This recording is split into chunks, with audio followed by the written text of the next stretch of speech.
Allah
اللهم صل على سيدنا ونبينا وشفيعنا وحبيبنا ومولانا محمد صلى الله عليه وعلى آله وصحبه وبارك وسلم আলহামদুলিল্লাহ। কথা বলিস আমার মুর্শিদ কিবলা বলছে যেখানে যাও অনেক মানুষ নিয়ে তোমরা জিকির আসকার করো, জিকিরের পরে তওবাটা করাইয়া দিও। কোনো মানুষ যদি মনে করেন যে মানিকগঞ্জে হুজুরের হাতে বায়াত গ্রহণ করলাম, আপনি নিয়ত করতে পারেন যে আমি বায়াত বা মুরিদ হয়ে যাই। আর কেউ যদি এই নিয়ত না করেন, সে শুধু বলবেন আপনার গুনার জন্য তওবা করতেছেন। গুনার জন্য তওবা করা কি অপরাধ? আমরা অনেক সময় গ্রামে দেখেছি মুরব্বীরা বয়স হয়ে গেলে মসজিদের হুজুর একটু ডাইকে আনে, তওবাটা করাইয়া দেয়। আমরা এখন তওবা করব, সমস্যা নাই। আউযু বিল্লাহি মিনাশ শাইতানির রাজিম। বিসমিল্লাহির রাহমানির রাহিম। আশহাদু আন লা ইলাহা ইল্লাল্লাহ ওয়াহদাহু লা শারীকা লাহু ওয়া আশহাদু আন্না মুহাম্মাদান আবদুহু ওয়া রাসূলুহু। তওবা কিয়া সফুরি মাতুস आओ सबूरे कामों से आओ बयान किया ओपो हाथ अलहाज हजरत मौलाना मुफ्ती डॉक्टर मोहम्मद मंजूरुल इस्लाम सिद्दीकी साहब खलीफा अलहाज हजरत मौलाना मोहम्मद अजहरुल इस्लाम सिद्दीकी साहब आए मेरे मौला इस तौबा इस बयान कबूल फरमा जमात में जनाबे मोहम्मद रसूलुल्लाह सल्लल्लाहु अलैहि वसल्लम मेरे हशर पर अल्लाहुम्मा आमीन। रब्बना ज़लमना अनफुसना व इन लम तग़फिर लना व तरहमना लनकूनन्ना मिनल खासिरीन। रब्बना आतिना फिद दुनिया हसनतन व फिल आखिरति हसनतन व क़िना अज़ाबन नार। وقنا عذاب القبر وقنا عذاب الميزان وقنا عذاب الصراط وقنا عذاب يوم القيامة إنك لا تخلف الميعاد। মকবুল মাওলা আমাদের সবাইকে আরো মাফ করিয়ে দেন গো মাহবুব। আমাদেরকে ছেড়ে যারা জনমের মতো বান্দা আছে তার কবরে মাফ করেন মাহবুব। দয়াল নবীজির খাতিরে আরো মাফ করিয়ে দেন মাহবুব আমার দরদি মুর্শিদের খাতিরে। আপনি যদি মাফ না করেন বান্দার উপায় নাই, আপনি যদি মাফ না করেন যাইব কোথায়? বেলা যাবে সন্ধ্যা হবে আর তো সকাল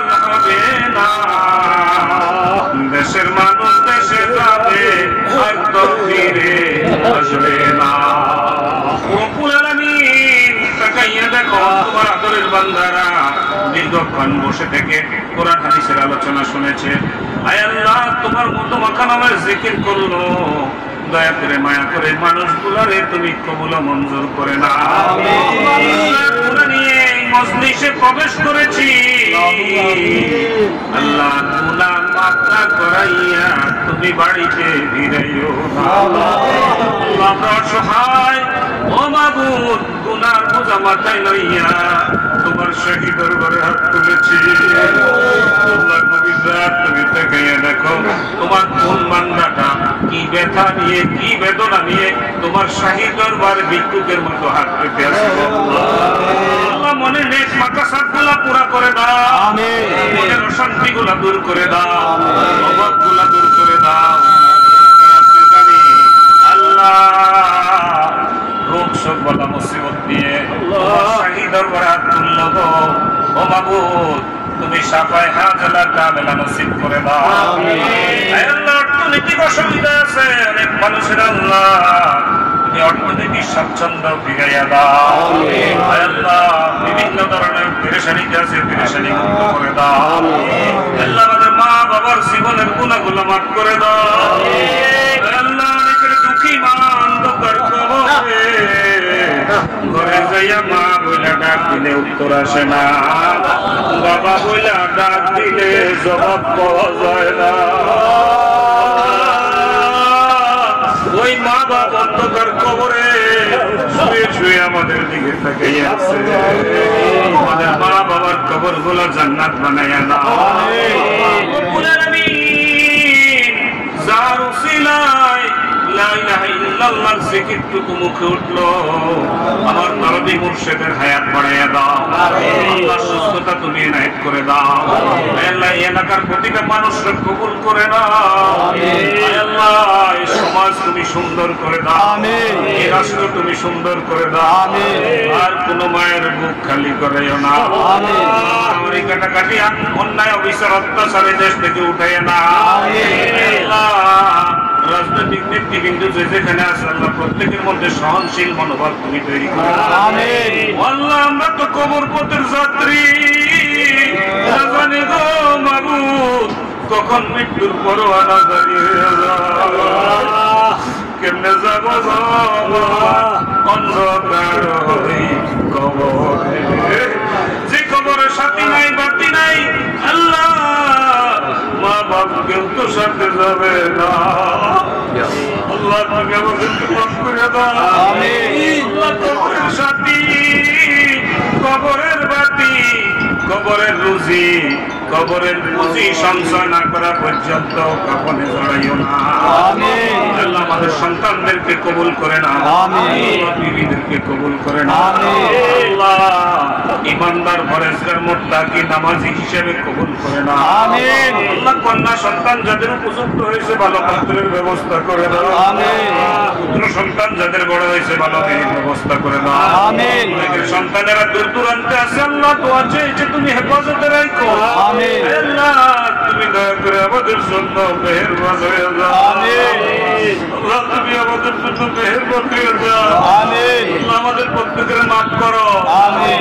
কত যোগ্য যোগ্য মানুষেরা এখানে বসে আছে, আল্লাহ আল্লাহ দুনিয়া আখিরাতের কামিয়াবি নসিব করো, আমিন। আল্লাহ দুনিয়া আখিরাতের নেতৃত্বে দেওয়ার তৌফিক দাও, আমিন। আল্লাহ আমাদের কবরকে সুন্দর করে দাও, আমিন। আসল মিজান বুলসিরাত কত কঠিন জায়গা, আল্লাহ তোমার বন্ধুর তো ফাইলে তুমি সহজ করে দাও, আমিন। রব্বানা তাকাব্বাল মিন্না ইন্নাকা আনতাস সামিউল আলিম ওয়া তুব আলাইনা ইন্নাকা আনতাত তাওয়াবুর রাহিম, আমিন।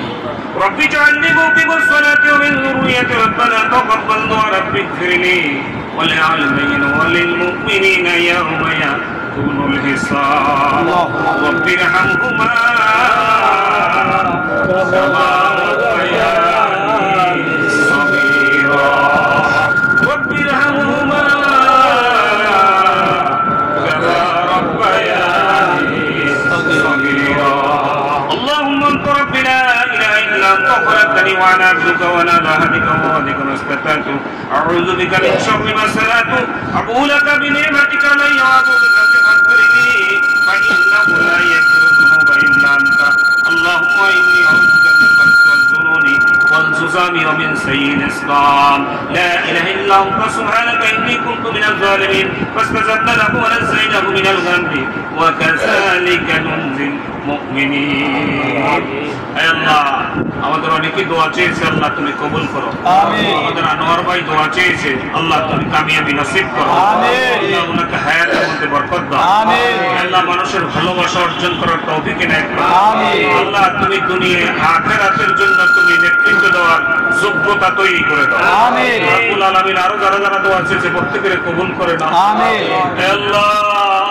আমার মুর্শিদ কেবলা বলেছে বাবা নিজের আমলে তো মাপ পাইবে না একটা মানুষকে ডাইকে আল্লাহর রাস্তায় উঠাও ওই উসিলা আল্লাহ তোমার জীবনের গুনাহগুলো মাফ করে দিবে আমিন আমাদের প্রত্যেকের যেন দাওয়াতের কাজ করতে পারি তৌফিক ইনায়াত করে দাও আমিন আমার মুর্শিদ কেবলা আগামীকাল শুক্রবার বাড্ডা জুমার নামাজ আদায় করবে আল্লাহ আমাদেরকে উপস্থিত থাকার তৌফিক ইনায়াত করো আমিন এই মাসের 15 তারিখ মানিকগঞ্জ দরবার শরীফে মাসিক মাহফিল ও দোয়ার মাহফিল আল্লাহ আমাদেরকে যাওয়ার তৌফিক ইনায়াত করো আমিন আমার মুর্শিদের নেতৃত্বে ডিসেম্বর মাসের 24, 25, 26 তারিখে বিশ্ব ইজতেমা আল্লাহ তুমি কবুল করে নাও আমিন রব্বুল আলামিন আমরা নবীর তরিকা অনুযায়ী আল্লাহ সুন্নাতের উপরে চলার তৌফিক ইনায়াত করে দাও আমিন কুরআন হাদিসের নূর আমাদের কলবে তুমি ইলকা করে দাও আমিন হে আল্লাহ জিকিরের নূর আমাদের কলবে ইলকা করে দাও আমিন হে আল্লাহ এই দেশে যত ওলিয়া ওলিরা এই জমিনের মধ্যে ঘুমিয়ে আছে আরো কত আল্লাহর ওলিরা এই জমিনে বিচরণ করতেছে আল্লাহ প্রত্যেকের উসিলা করে আমাদের দোয়া কবুল করো